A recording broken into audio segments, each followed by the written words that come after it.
Good afternoon. Welcome to Vision Tech Perspectives. I'm Dave Swain with Vision Technology Management, and as usual, my cohort, Doug Johnson. Doug, how are you doing today? Dave, it is great to be with you and really appreciate this opportunity again. Fantastic. Well, we're going to jump right in because we have a very important guest today. We're gonna kind of dive into the deep end today of the news, and we'll get hopefully the real story out of all of this. We see a lot of it in the media, but we're going to talk about avian flu, the bird flu. And today we have the state veterinarian for the state of Indiana, Dr. Bret Marsh. Bret, welcome. I appreciate your time and willingness to come on. I want to let you introduce yourself, and then we'll get into the conversation. Well, it's great to be invited. Thank you for the invitation, and good to meet you and see you, Doug, as well. And yes, I'm Bret Marsh. I serve as the state veterinarian for Indiana and have been in that role for a number of years, dealing with all sorts of animal health issues. And we also take in food safety. We run the state meat and poultry inspection program, as well as the state dairy inspection program. So that's going to be germane to our discussion here today. Well, we also, unfortunately, get into the cruelty and neglect investigations. So we do those across the state. So we have a team of about 100 people across the state to provide services to our citizens. So I'm a proud Indiana citizen, grew up in Boone County, was off to Purdue University and received my veterinary degree there. And I was a bit unusual because I went into public service instead of private practice. So I've been in public service throughout my career. So again, it's a pleasure to be invited and to be a part of your podcast here today. Well, fantastic. I appreciate it. And let me kind of jump into the deep end all right off the bat. And when you think about Indiana, Indiana really isn't known to be a dairy state. You know, it's known for hogs, it's known for corn and soybeans, but not necessarily dairy. So, can you give a little perspective of Indiana's involvement in the dairy industry? Of course, we have some beef too. Again, not necessarily known for beef, because we'll get into that part of the conversation. But how you are directly involved in this whole situation with the bird flu?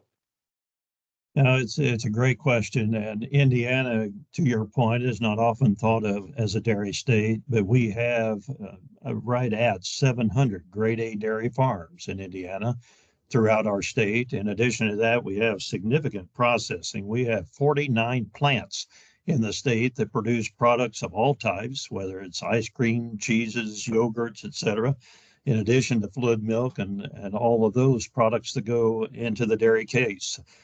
We have major suppliers and trucking firms that are a part of the transport systems. Our office is responsible for inspecting the tanker trucks, and there are nearly 500 of those that we're in the process of having ongoing inspections. So we provide inspection service to everyone on the continuum. We have one operation that has 6 cows, all the way up to an operation that might have 15,000 cows, and processing plants that may be on farm, all the way up to common names that you're familiar with: Prairie Farms, Edie's Ice Cream, and so many others that are a part of our operation here. We rank actually 15th in milk production in the United States. So out of 50 states, we're 15th, but we're also the smallest state geographically west of the Appalachian Mountains. So for a rather small geographic state, we rank 15th in milk production. And of course, we're ranked high in other animal agriculture commodities as well. But it was also intriguing to me as we were discussing this particular issue in the dairy industry in conversation with Michigan. They have a little over 800 grade A dairy farms. So we're just about 100 off of Michigan, which is often thought of as a dairy state. Mm-hmm. Mm-hmm. Okay, so again, kind of the bona fides of why I have an Indiana state vet here. But what is the bird flu? I mean, I see it as bird flu, avian flu, HPA1, HSN1. It gets confusing from somebody like me that isn't well versed in that aspect of the industry. Well, it's understanding why people can get confused because it has come under a variety of names, and it worked when it was just in birds, because we could talk about highly pathogenic avian influenza and said, okay, that makes sense. This particular one is what they call H5N1, and it gets its title because of the surface proteins on the virus itself. So that's where it gets its H and N numbers. But it is a type A influenza virus. And again, it's been a great challenge for the poultry industry. We've experienced it here in Indiana in the poultry industry. Over the last couple of years, 48 of our 50 states have been affected by this virus in poultry, either backyard birds or commercial birds. So it has been clearly across our country, throughout the hemisphere. It's in Europe. So it's a virus that's been persistent, and it moves with wild migratory waterfowl. So it's ducks and geese. And we happen to be on flyways. And so as those birds migrate across our continent, they carry that virus with them. And so unfortunately, it affects our commercial poultry industry. And to your point about the naming of it, once it jumped into dairy, then suddenly it was high path avian influenza, only it wasn't in birds this time. It's in dairy cows. And that's what's generated the confusion. Okay. So then what is it then? I mean, it's a flu. I understand that, but why is it such a big deal? Well, this particular virus is in the poultry industry considered a foreign animal disease. It's not to exist in the United States. And so that's the big deal. And so once it's diagnosed in poultry populations, we have teams in place to identify its location and basically eradicate it from the landscape. Now we know that's challenging because again, it's moving in wild migratory waterfowl. So every time we have a migratory event, we know that we have the potential to be exposed. But it is a foreign animal disease, and in the poultry populations, it is lethal. And so you can follow its path by its trail of mortality because it kills birds of all types, and it's indiscriminate in its way of destroying these bird populations. So that's where it first came on the scene. And this particular virus, though, has not stayed in that population. And it's been diagnosed in a number of wild mammals, for example, and even aquatic animals. So there are reports in the southern part of our Western hemisphere that elephant seals, for example, have had significant die-offs with this virus. And so that's been very unusual, and we're still learning why this particular virus wants to bounce around. Now, we're also hopeful that it will mutate and change from its virulent state. So maybe in time we have genetic drift with these viruses, and maybe we'll get to a point where we're not seeing the impact on all these populations. So it's a unique virus. It's been with us for some time. It moves in these wild migratory waterfowl populations. And again, in Indiana, we have snow geese and others that travel over our state, and it has the potential to infect our populations here. So can I joke that we ought to build a wall that's, what, 300 or 400 feet high on our Canadian border so that the Canadian geese don't come across or something like that? Well, it's a great question. And basically, so how do we protect ourselves for something that's literally flying in the air? And so there are a number of procedures that producers have put in place to haze birds off of property, to try and secure buildings so that you don't have direct access. It can also be shed in the fecal material of these migratory birds. So making sure you don't track it into a building, those sorts of things. So it makes it challenging when it's in a wild population. But fortunately, USDA's Wildlife Services does ongoing surveillance in wild populations just to determine where it is and if it's the same virus. And so we've been fortunate to have them working in our state.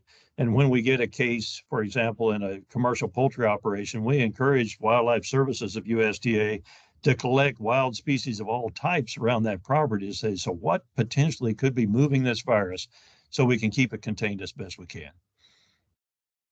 Okay, so now we have kind of the origin and the spread, but how did it move from a bird to a dairy cow? Why, and why just the dairy cows? I mean, I think we'll talk about beef here in a few minutes, but how did it mutate, I'll say, for lack of better terms? I don't know if that's the correct terminology. How did we move from birds to cows? Yeah, that's a great question. And frankly, we don't know. This virus has been around for some years. And so why now? Why in dairy? Why in the panhandle of Texas?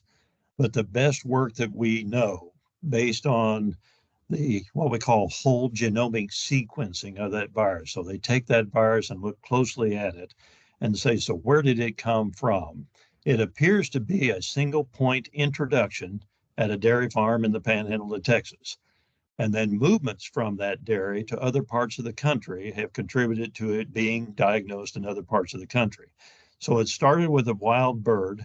That virus matches, that is the one that they found in that Texas dairy, matches what we have in the wild birds.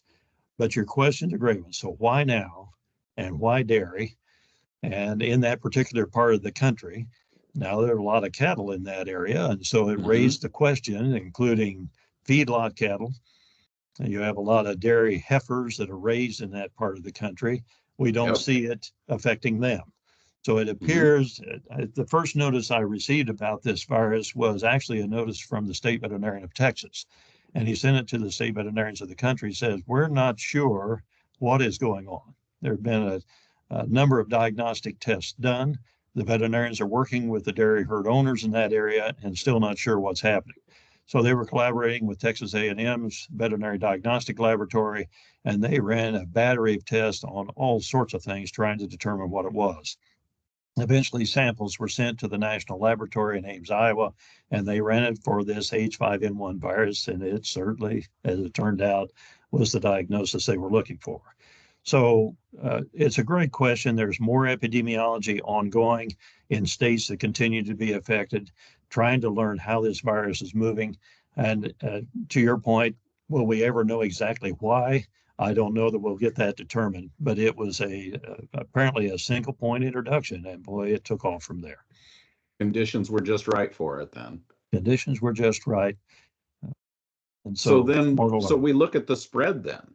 Okay, so how did we get it from the panhandle of Texas, where we believe it's originated, to being where we are in the eastern Midwest, Michigan. Michigan seems to be getting hit pretty hard by it. What happened that we got that exposure? Well, the best epidemiology we have at this point is Michigan, North Dakota, or South Dakota rather, North Carolina and other states receive shipments from affected herds, either in Texas or Kansas in those cases. And so it was cattle movement initially that got this started.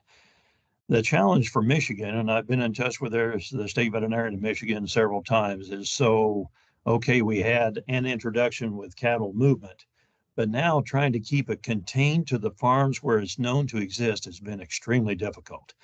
And that what we refer to as biocontainment, keeping it contained to the site where we know it to exist.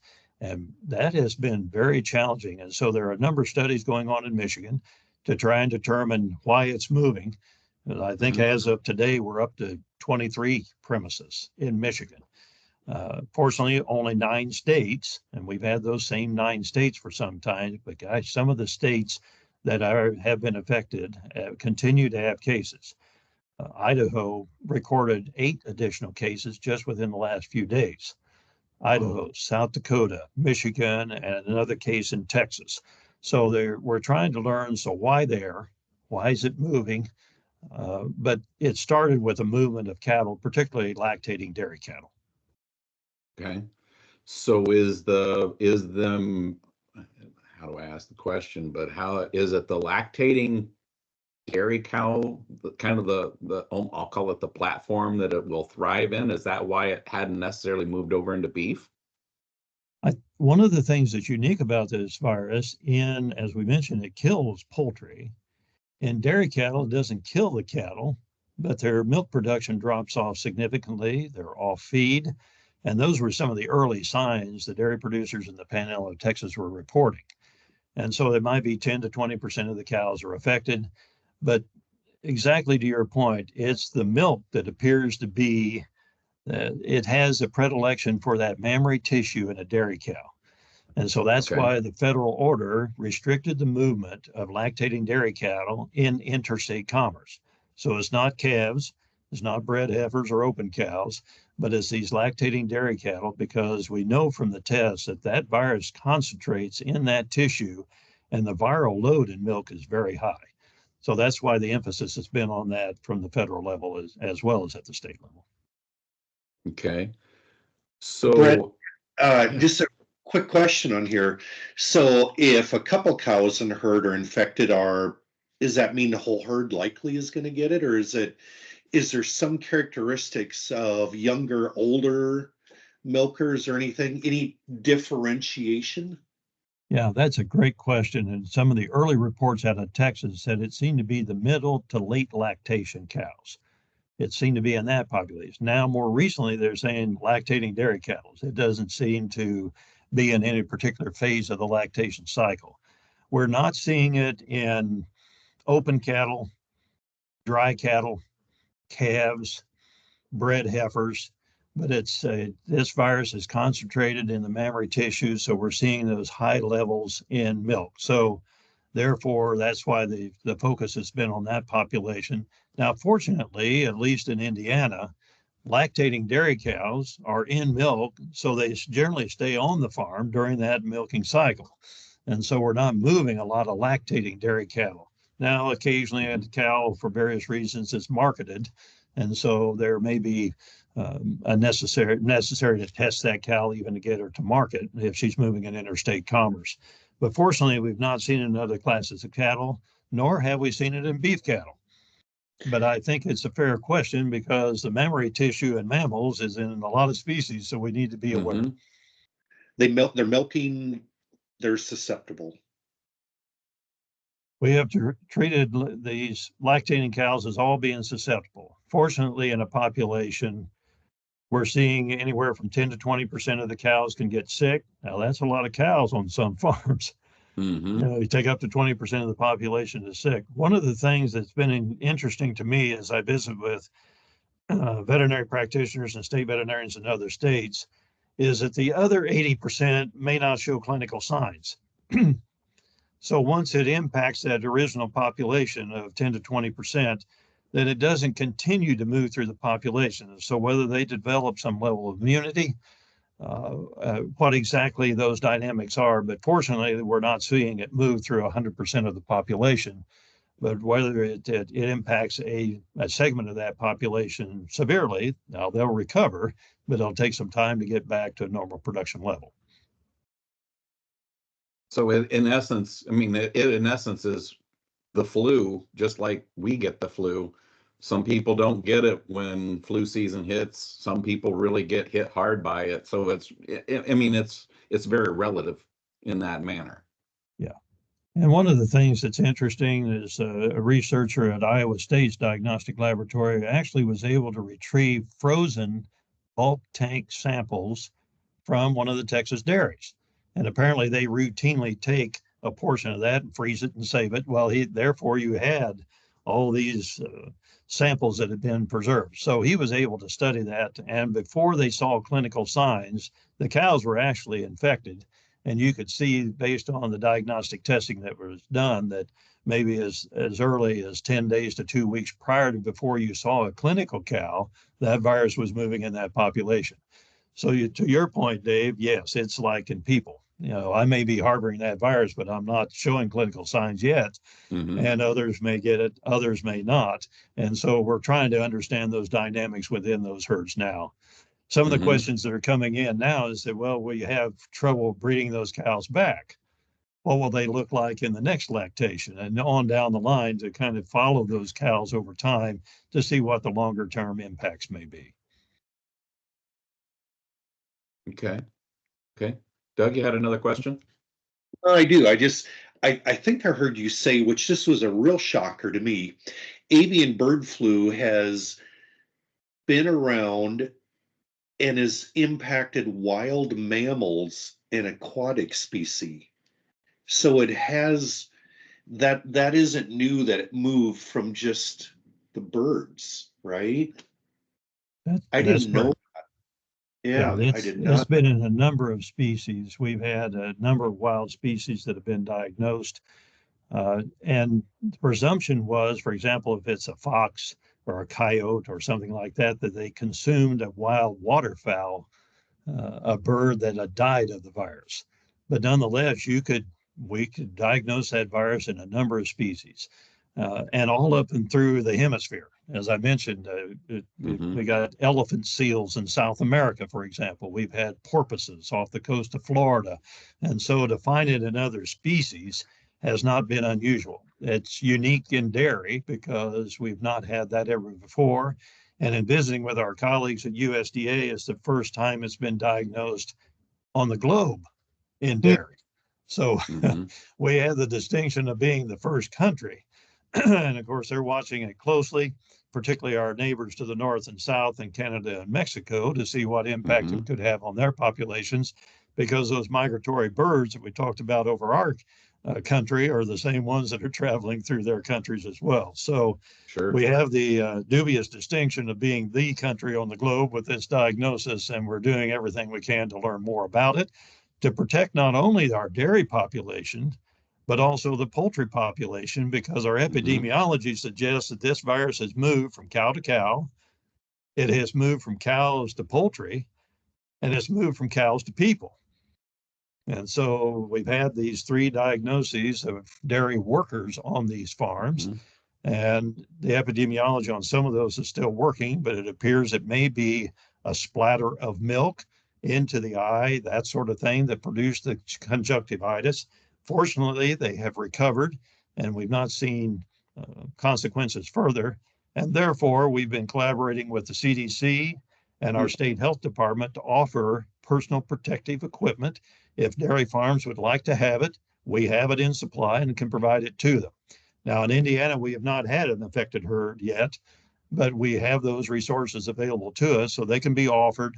And that could also be offered in a dairy processing plant or to a milk hauler or others in the sector that would like to have those materials. Are available.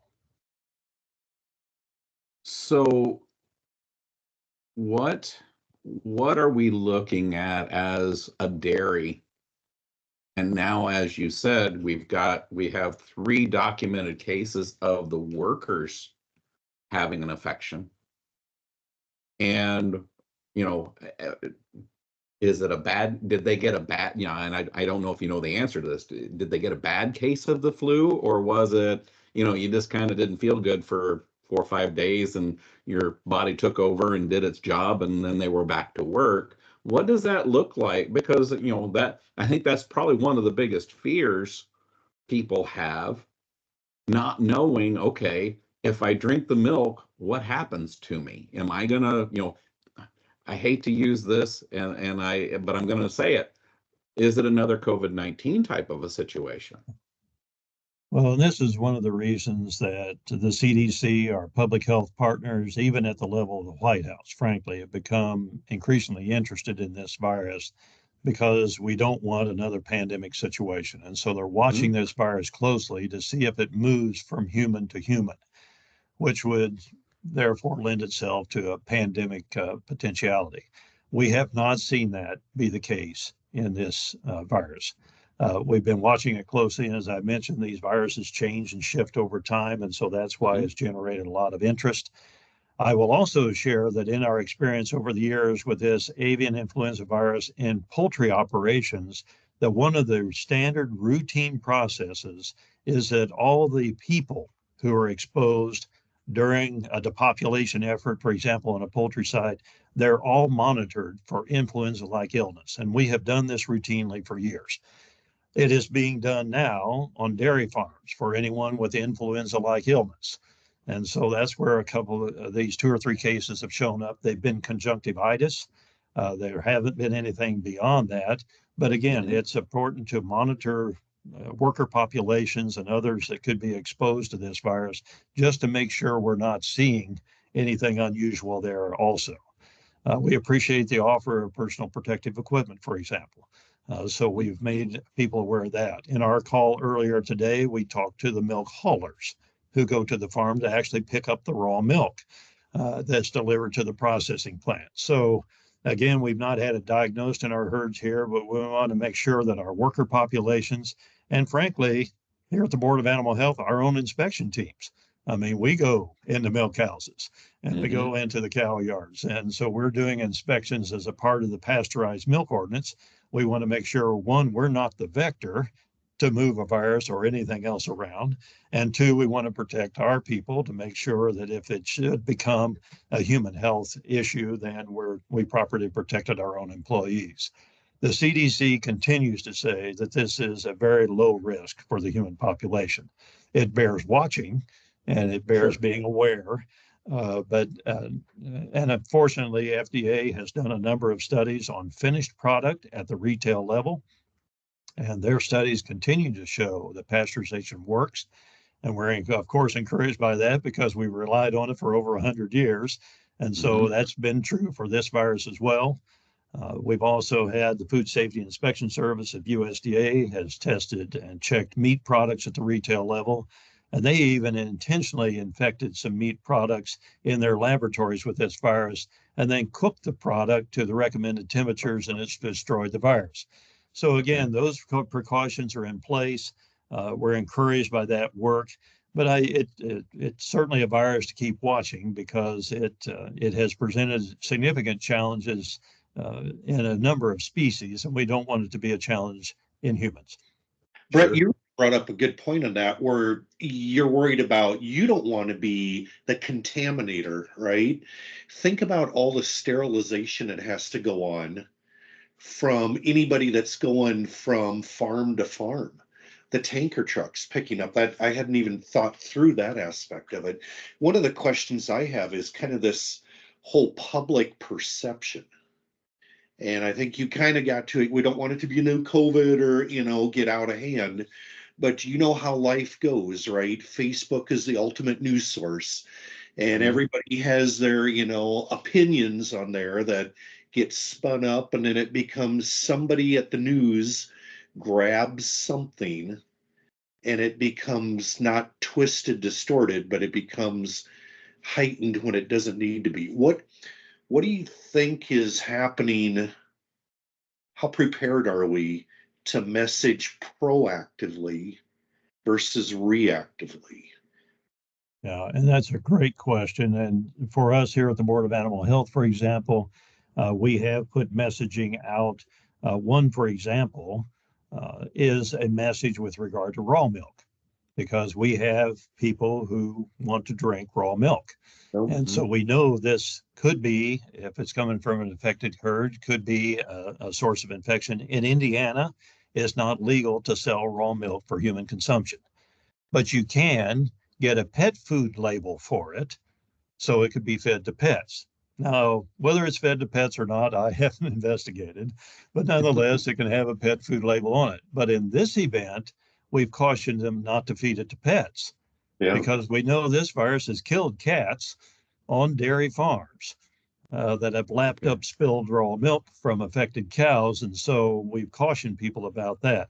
We've also been in communication with the American Dairy Association and the National Milk Producers Federation, et cetera, who continue to monitor these social media feeds for whatever messages might be out there. And they are prepared to produce and prepare their message to make sure people stay on point and follow the best science that we can. I think this particular event lends itself to a lot of gray because we don't know when people would prefer it to be black and white. But as we're working through the gray, I think it's important that we keep our eye on the science and make sure we're advising people with the best available information. Have you seen alternative products?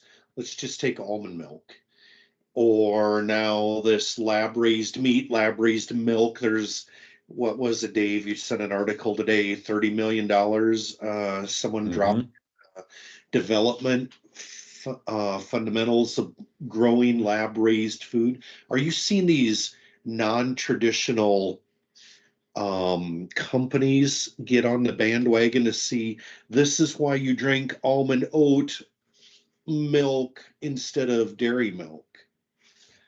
Well, I could see where they could use this as an opportunity. I'm not in the marketplace every day, but we did have a conversation with a dairy milk processor here in our state yesterday, and they're watching that closely as well. But it's, at least at this point, we've not seen an impact in the marketplace, according to them, and what we've also seen. And I think the important message is, and one of the messages they wanted to make sure they were still on point as they shared with the buyers of their finished product, was that pasteurization works. And so making sure that the consumer has confidence in that processing methodology that's been around for a long time, and they could therefore share with their retail buyers that said, no, this product is safe. We have the FDA that's evaluated it. We're placing our continuing scientific trust in that. So there may be those opportunities, Doug, for them to take a look at that. I'm not sure they're seeing it in the marketplace yet, but again, I'm sure the American Dairy Association and others are watching that closely. Yeah. Yeah, very, you know how we are. We in ag, we're very conservative on our thinking and our approach. And sometimes all of a sudden, a little bit of noise that we dismiss becomes something we wished we hadn't dismissed. I think that's Yeah, I right. was just going to say, you said they were watching it, and it's like, why aren't, and there's two sides to this coin. One, why aren't we being more proactive to talk about, it's safe. We're safe. Pasteurization works. Cooking your meat works. All of these things. It is a safe foodstuff.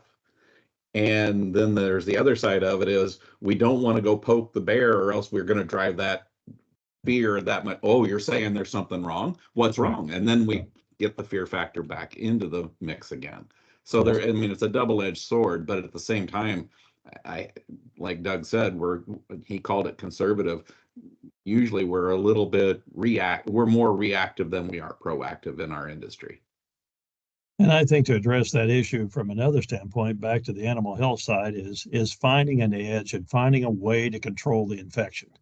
Yeah. Because if we can eliminate it at the farm level, then it's a moot point beyond there. And that's really been challenging. So we've encouraged, as has been mentioned, milk haulers that may be on farms every day. We have people rendering trucks. We have feed trucks. We have hoof trimmers. We have artificial insemination technicians. I mean, there are people on and off of these dairies all the time. Their feedstuffs are likely exposed. They have commodity bays. And so, there may be bird droppings, for example, in those. Well, so there's a number of biosecurity measures that we can take at the farm level just to be conscious of who's on and off the property, taking a look at a biosecurity plan, how cattle are managed as they're moved from site to site. I mean, we have dairies, for example, where they're picking up these day-old to 3-day-old calves to take them to other locations. So there's livestock movement on and off the property. So we've encouraged people to take it a piece at a time. You can't do everything in biosecurity overnight, but there's been an evolution in biosecurity, certainly in the poultry industry, based on their experience. And of course, we deal with biosecurity in swine operations for different reasons. But nonetheless, we're encouraging the poultry or the dairy industry in this case to take a close look at their biosecurity practices and who's on and off the property and how do you manage cattle movements and feed movements and rendering movements, et cetera, trying to contain this virus where we know it to exist.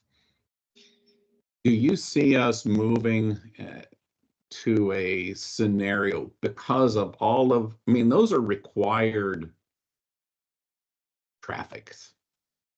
All of them are pivotal to a livestock operation.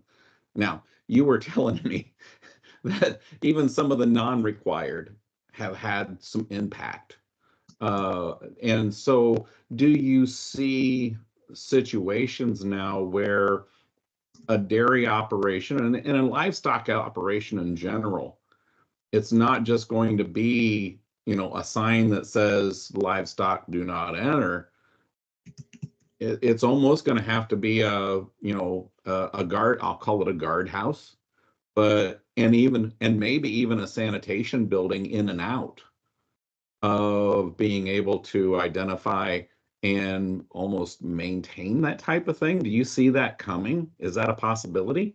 I think these are real possibilities, and it's challenging, and it changes in behavior, and that takes time, and it takes kind of conscious effort. And the reason that we've talked about transport and vehicles and washing hands and foot covers and these sorts of things, our staff, for example, we disinfect boots going on and off the property and wash hands when we do an inspection. Now, when we get an affected herd, then our game's going to change. That herd will be under a restricted movement. We're actually going to do, our proposal is to establish a 10-kilometer circle around that dairy. We will do surveillance testing in the other dairies in that circle, as well as the poultry farms. And the reason we're doing some of these measures is that it doesn't appear that once, for example, in the Michigan experience, that the additional herds are getting infected by bird movements, because it's movement of cattle and people and equipment. That's what's moving it around. And so that's where our emphasis has been, because again, they can use that whole genomic sequencing and say, yes, that's the same virus that came from the Marsh farm to the Swain farm. And they can determine that now. And so we can get down to more specifics. And yes, there's still potential from birds, and we need to be conscious of that. But we're moving this virus around. And so we need to be conscious of that fact and take measures to prevent its movement. Bret, this is an odd question, but dairy industry experience avian flu, poultry producers have been living with it. Is there anything the dairy industry is mimicking that the poultry producers have been doing in preventative measures, infected measures, or are we building our own path? I mean, what do we learned or learning? Yeah, that's a great question. As a matter of fact, are there parallels amongst these various commodities and things we can learn? Yeah. And I think, to be candid, as challenging as it is, traffic on and off is one of them. But it's difficult to do, isn't it, in dairy? I mean, I have to have feed delivered, and I have rendering and all these sorts of things. So we've taken a look at, for example, the hauler, as we mentioned, are there foot coverings as they're moving in and out of the milk house each day to pick up? Are there traffic patterns onto and off of a dairy? Does everyone need to come through that same route? So we have, for example, what we refer to as lines of separation and perimeter buffer areas. We use this in other commodities. So in other words, is there another way? Can they come in a different route to deliver the feed and pick up mortality as opposed to where the milk truck goes? And taking a look at those kind of measures. We do a lot with food. If we take a look at hands, feet, and trucks, washing hands or disposable gloves, the same way with boots and footwear. And if we can take a look at truck traffic, and certainly if there's spilled milk outside the milk house, not everyone needs to drive through it, whether it's a feed truck and everything. So it's specific maybe to a site, but there are some parallels to your point, Doug, about the poultry industry. And a lot of it is restricted access. Unless you need to be on the property, don't come to the property. So I drove through infected milk and I got it splattered, and now I got to go to the next dairy barn. I'm trying, but what kills it? No, good question. And there are disinfectants and sanitizers that are available commercially that could be used. And we use them in our operation here. And so there are commercially available disinfectants and sanitizers that can be used at the farm level. But getting people to use them, to walk through the foot bath, to wash hands. That's why we wanted to make sure personal protective equipment is offered, because if as we've been in milk parlors, for example, if you're standing in the pit in a parlor, that's kind of the business end of all the cattle, right? It's where the hooves, the tail switches, the spilt milk, the urine, the manure, everything. You're getting exposed to everything in that pit. And so it's important that We just be cognizant that if indeed that milk has a high viral load, as you strip that udder before you put the milking equipment on, that stripped milk goes onto the floor. And does it splatter? And where's it gone, et cetera? So just being mindful that that could be a potential point of exposure. So if it is an affected site, do we need face shields? Do we need something to protect eyes? Do we need disposable gloves? That sort of thing. So, and each site's going to be a little different, and every dairy farm has their own process, but we're encouraging people to begin to think through that process, much like we did with the poultry industry over the last several years. They're different today than they were 5 years ago. And the swine industry, as they've dealt with PRRS and swine and PED, et cetera, they've had to go through the same process. But biosecurity levels on dairy operations, I think we'll all admit, are not the same as what we might experience in other commodities. I'm thinking from a producer perspective, now you have the management change that control who's there and not.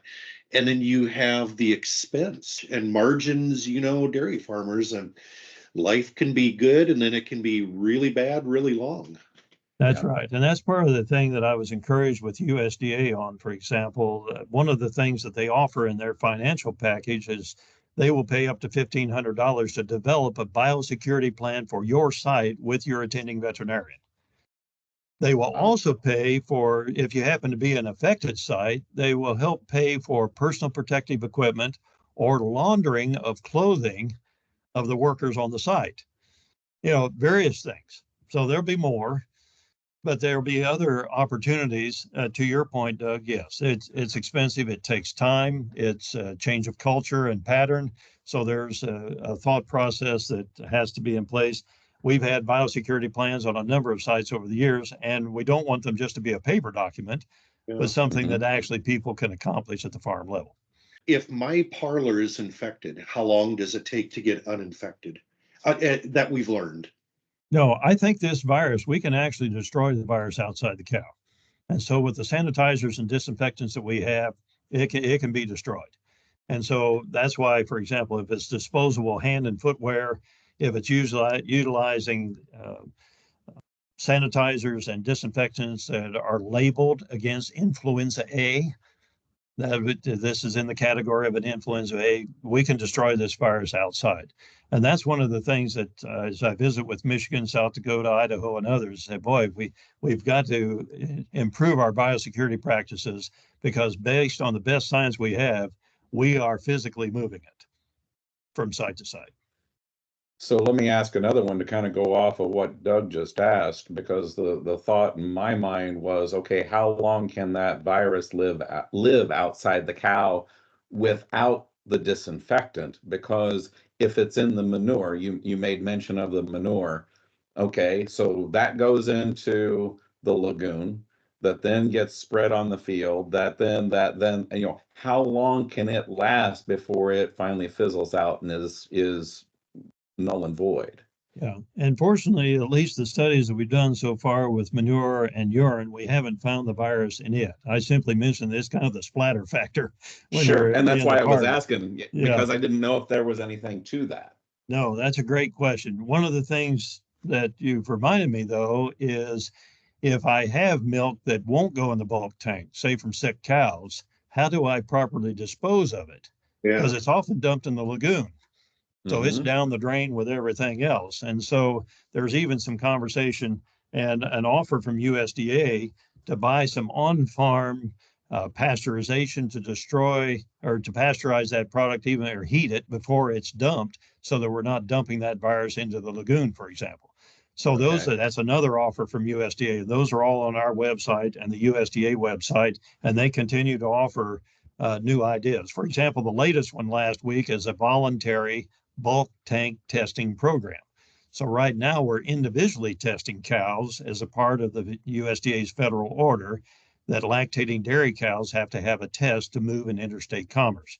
And in order to get that accomplished can be quite a lift in some cases. And so they're offering this bulk tank test. So it becomes a herd-based test from the bulk tanks, and it's a voluntary program. And they're asking states to participate. So we've asked our industry if they would like to participate at a pilot level. Okay. So we talked about, in essence, cleanliness is the name of the game. One question I was just thinking of, and this is my ignorance more than anything else. I've been more involved in the hog side of the business, not the dairy. And with a lot of hog operations, they have shower in, shower out facilities. So nothing from the outside gets past the that personal area, I'll call it, and nothing from in the comes out of it. So is that being practiced already in the dairies, or is that something that may be part of that mitigation process? Yeah, that's great. I'm not aware of any dairies that are to that extent. Uh, and, honestly, there are health challenges always in dairy Hmm. populations. Hmm. But some of the issues that have been challenges for the swine industry, they've had to go to those measures to try and control the Yeah. movement of those viruses in those cases. We'll have to see as time goes by whether it's necessary to incorporate those kinds of things to break the cycle of this virus.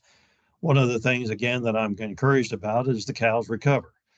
In Hmm. contrast to what we've had in poultry, where that virus will simply kill them, at least in this, we're seeing recovery of the cows and they can return back to a normal production.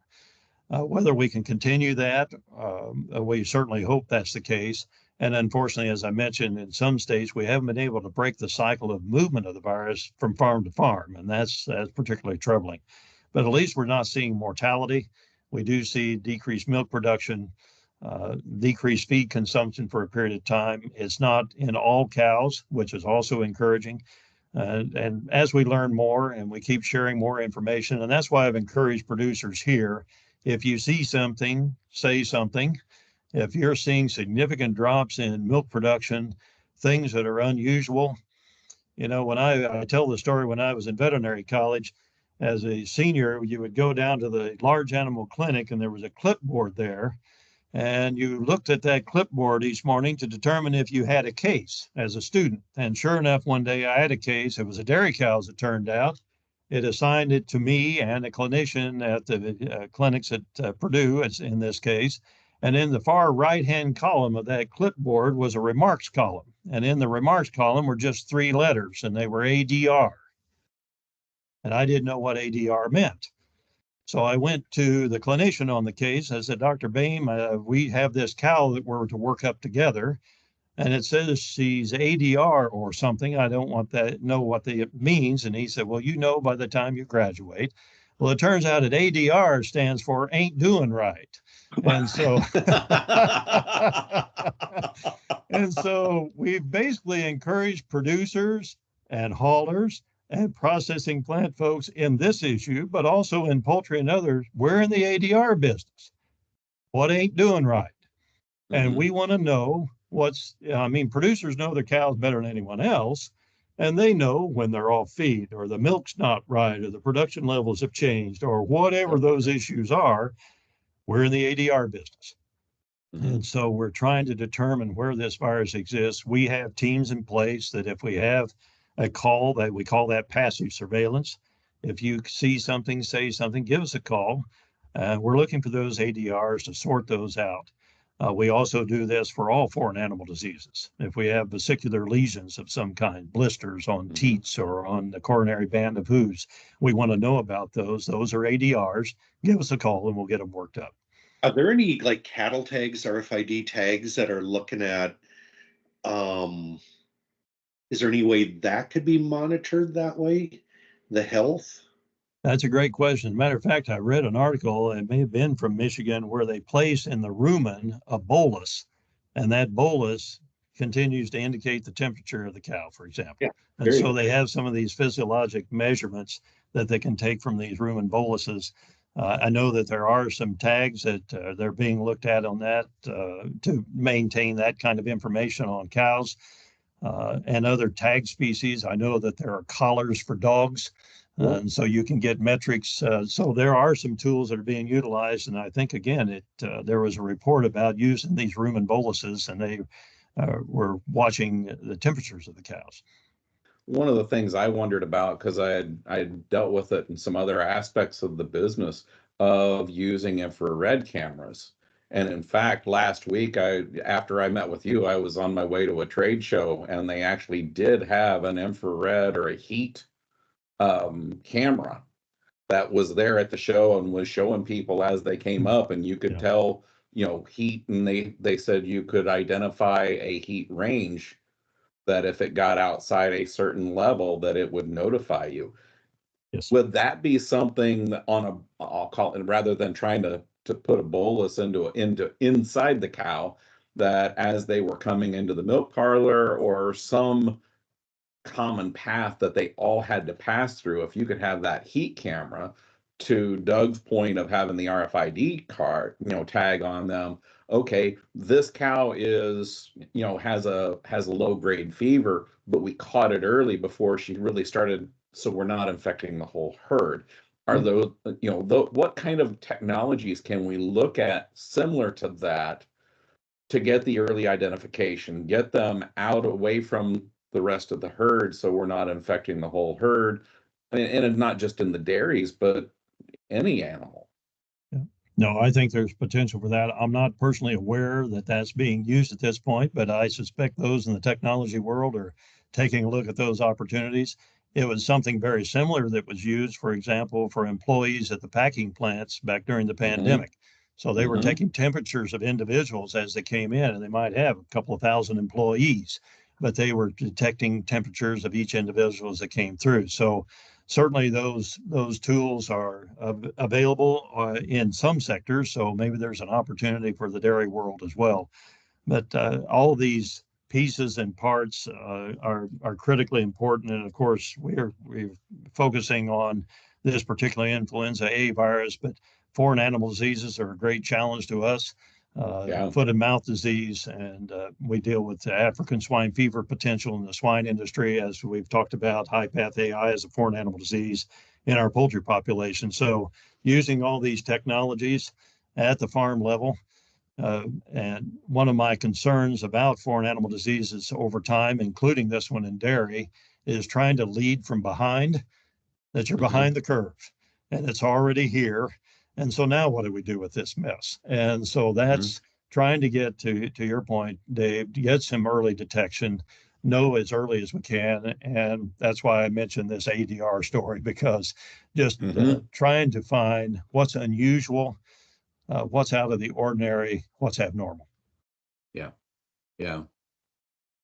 Well, one other thing, and we talked about, the organizations and trying to be proactive. You talked about the 10-meter or the 10-kilometer halo, I'll call it.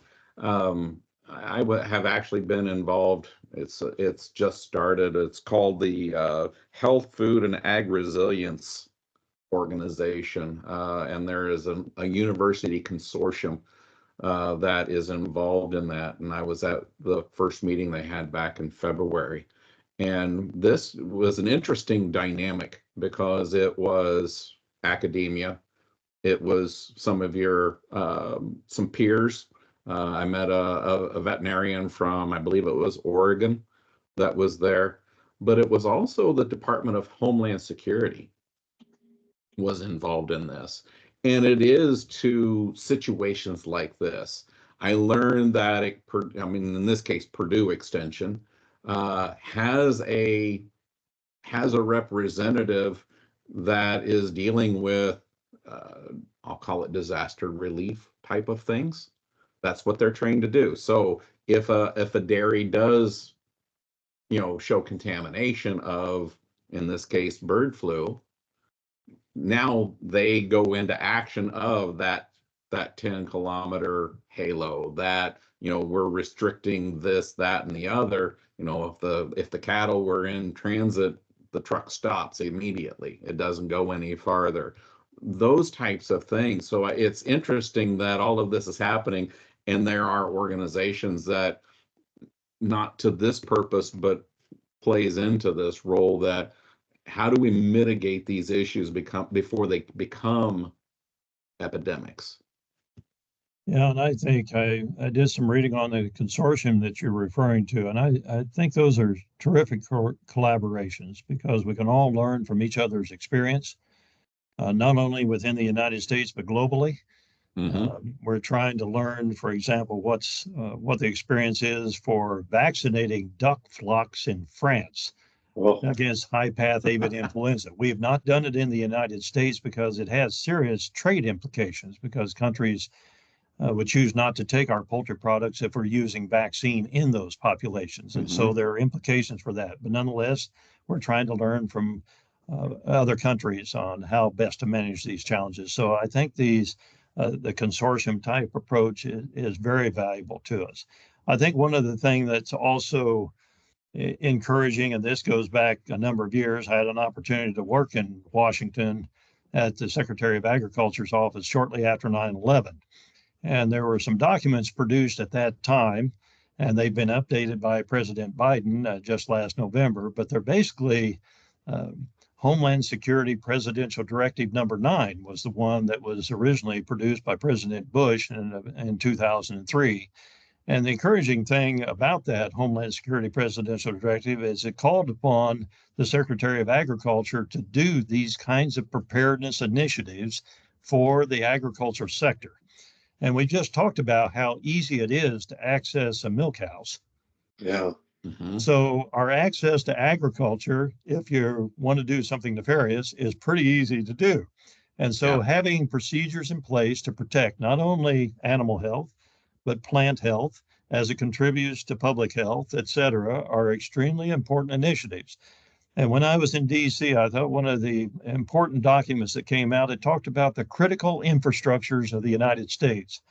And for the first time ever, food and agriculture was listed as a critical infrastructure of the United States, along with energy and financial institutions, et cetera.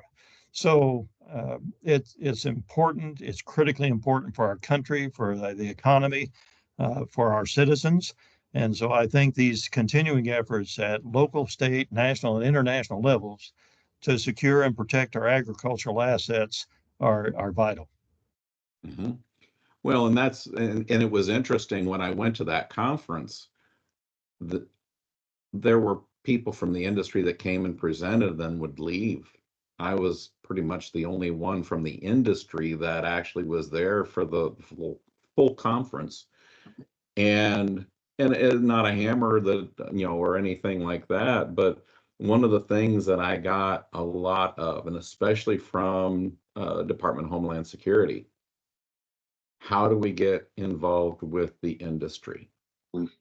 We need to be talking to them. We need to learn from them. We need to know so that we can develop these procedures, because it is an infrastructure that is horribly important to our nation. I mean, food security, if we can't eat, we're in trouble. And so they're taking it very seriously, and they really acted.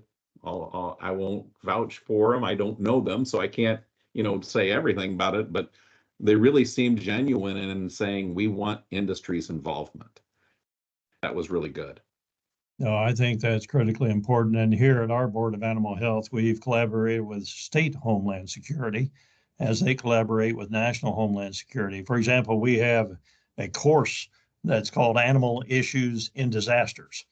And those disasters can be tornadoes or floods, or they can be a foreign animal disease. And so we've collaborated with our State Department of Homeland Security. They've been a partner for a number of years on that. So I'm encouraged with that work. And we've tried to make it practical and user-friendly to plug those things in. But Homeland Security, again, even at the national level, has taken a great interest. For example, Plum Island, New York, is where all the high consequence diseases are diagnosed and researched here in the United States. So it's off the tip of Long Island in New York. It's been there since the 50s. It was built as a diagnostic laboratory. And so if we have a suspected foot and mouth disease case, for example, those tissues are sent to Plum Island, New York. And after 9/11, Homeland Security became increasingly involved in agricultural issues. And so now, although it's transferred back to the USDA, there is a new facility that's being built or has completed. It's not fully commissioned yet. The National Bio and Agri Defense Facility that's actually built on the Kansas State University campus that will take over the functions that are currently on Plum Island.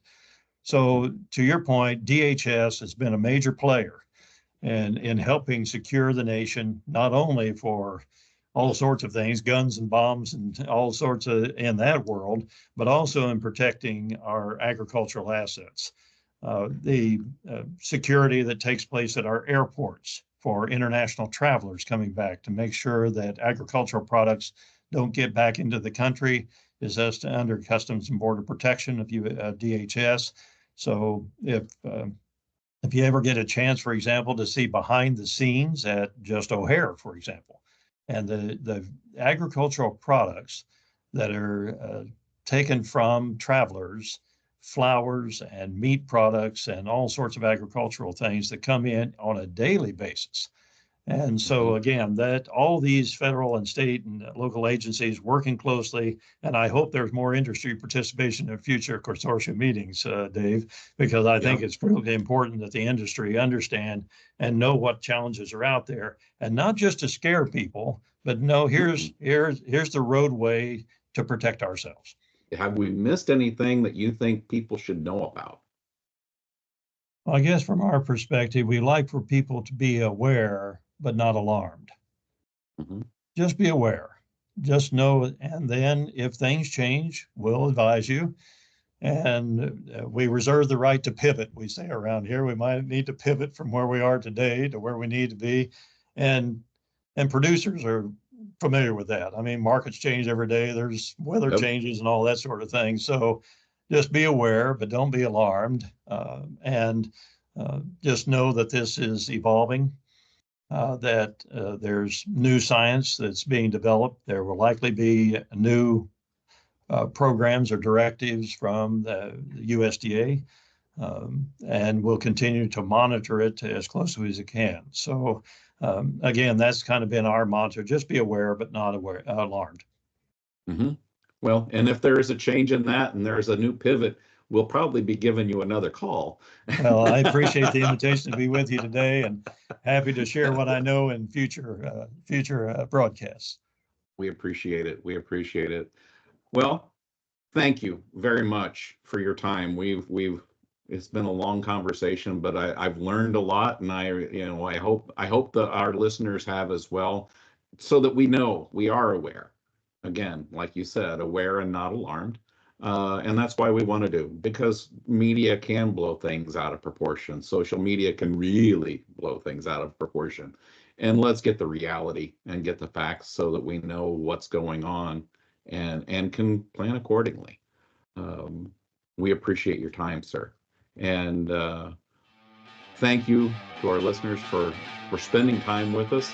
And we look forward to the next episode. Have a great day. Thank you.